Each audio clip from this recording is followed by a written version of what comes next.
Steel and asphalt, the heavy haul from hell. The job started under a burning Los Angeles sun. Jack Murphy eased his Peterbilt 389 out of the yard, chrome flashing like a knight's armor. Behind him, chained tight, was a transformer big enough to power a city block. Coast to coast, LA to Boston, 2,000 miles of road between him and delivery. Heavy haul wasn't trucking, it was a gamble. Every way station, every mountain pass, every mile was a coin toss between profit and disaster.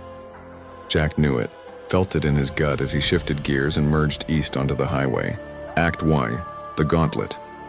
The first way station lit up in Arizona. The green arrow pulled him in. His stomach nodded, he was running right on the edge. The scale hummed, dot eyes boring into his logbook, his axles, his straps. A crackle on the radio. "Driver, you're good to go." Jack exhaled and hit the throttle. But it didn't stop. New Mexico pulled him in. Texas pulled him in 3 times in one day. In Oklahoma, a young officer smirked, circling his truck like a wolf. "One sneeze and you're overweight," he said, clipboard tapping the tires. Jack just grinned thinly, signed his name, and kept rolling. Every stop stole hours, every hour cut his pay. But the road didn't care. Act 2, the breakdown, Kentucky. 2 days from Boston. The sun bled orange across the hills when it happened. First came the whine, then the shudder, then the silence. Jack coaxed the rig to the shoulder, hazards flashing against the empty highway. He killed the engine and climbed out, heat and smoke rising from under the hood. The smell of burning oil hit like a punch. He tried the key again, nothing. His Peterbilt, his iron warhorse, was dead, and with it, $1 million load stranded in the middle of nowhere. The phone signal flickered, but he got through.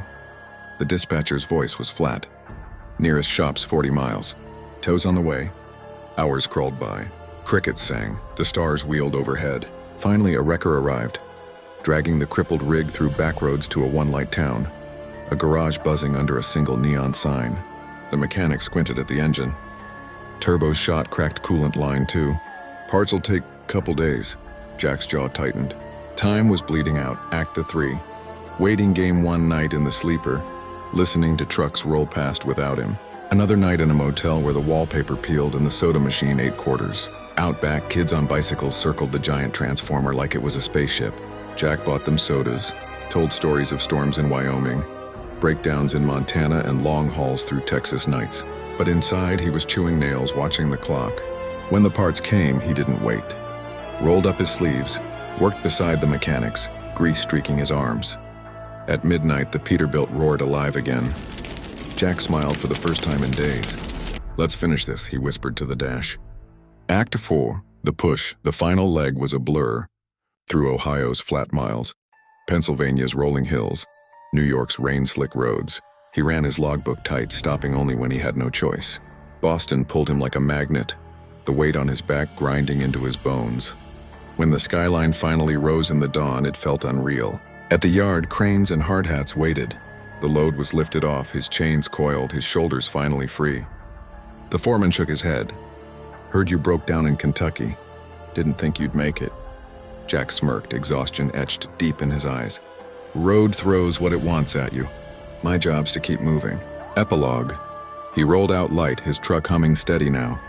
The breakdown, the way stations, the nights alone, they were scars, just part of the story. For a heavy haul driver, the road never really ended.